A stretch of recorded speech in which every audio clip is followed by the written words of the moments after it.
Hai semua, Assalamualaikum dan salam sejahtera. Kali ini Budi nak kongsikan satu topik yang agak penting juga sebab ia melibatkan dua negara yang begitu rapat, iaitu Malaysia dan juga China. Baru-baru ini sempena dengan lawatan rasmi dari China ke Malaysia, kita semua diberi peluang lah untuk tengok beberapa program dokumentari yang Budi kira terbaik dari China yang ditayangkan dekat TV kita. Program dari China Media Group atau CMG dah pun mula disiarkan dekat Bernama TV, ada dekat TVE Al-Hijrah, Kulita dan juga 8TV. Dan Budi sempatlah tengok beberapa episod dan secara jujurnya Budi boleh katakan dokumentari itu sangat-sangatlah best dan korang pun patut tonton ya. Program ni sebenarnya bukan sekadar dokumentari biasa tau. Bagi Budi dia penuh dengan budaya, inspirasi dan juga pemandangan yang cukup memukau.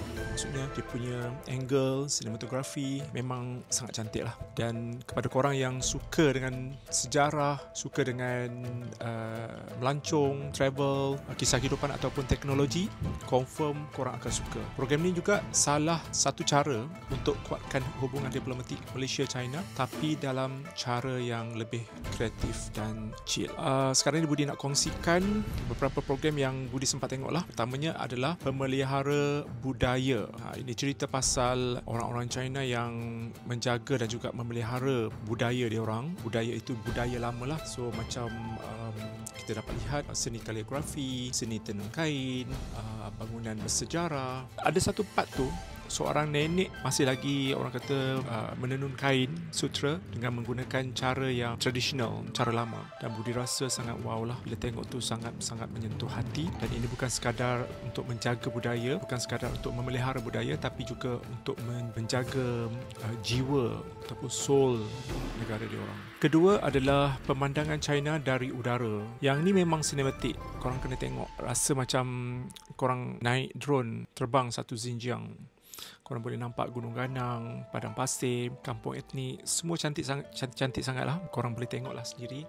Dia punya footage yang Budi tunjuk ni memang sangat cantik dan Budi tengok sampai rasa macam sekali tu rasa macam kita nak pergi book tiket untuk pergi ke sana. Dokumentari ketiga adalah Bebas dari Kemiskinan. Kalau korang nak tengok kisah-kisah inspirasi ataupun kebangkitan dari kemiskinan ni, ini dia, rakyat biasa yang hidup susah berjaya ubah nasib mereka dengan bantuan kerajaan. Dan Budi tengok rasa pun kita pun boleh kuat juga kalau kita usaha. Dokumentari keempat, Persidangan Perubatan Tradisional China. Yang ni pasal perubatan tradisional China. Dari herbal, acupuncture, urut, semua dibongkar dalam dokumentari ini. Dan Budi suka sangat sebab ianya menggabungkan tradisi dengan sains moden. Rasa macam kenapa kita tak boleh cuba benda ni? Macam tu. Dan kelima, China berlomba ke masa depan. Ini pula pasal teknologi dan juga inovasi. Budi kagum gila dengan anak muda kat China yang sangat-sangat berani, sangat-sangat bijak dan tak takut dengan kegagalan. Ada budak 17 tahun ni dah ada syarikat sendiri tau. So inspiring. Dan wajiblah untuk anak-anak muda Malaysia yang tak ada semangat tu, bila tengok dokumentari ni mungkin diorang akan lebih bersemangat. Dan akhir sekali, Kata Generasi Z.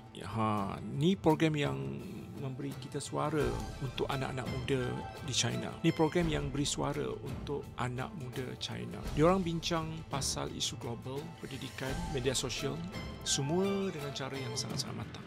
Dan Budi rasa kita pun patut ada program macam ni dekat Malaysia. Gen Z kita pun hebat-hebat. So guys, kalau korang ada masa, cuba tonton program-program ni. Bukan sekadar hiburan tau, tapi penuh dengan ilmu, nilai dan juga inspirasi. Kita boleh kenal negara China dari sudut yang lebih dalam dan juga manusiawi. Budi harap tayangan macam ni bukan sekali saja, tapi ianya harus diteruskan. Mungkin lepas ni kita boleh tengok produksi bersama dengan Malaysia, menggabungkan Malaysia dan China.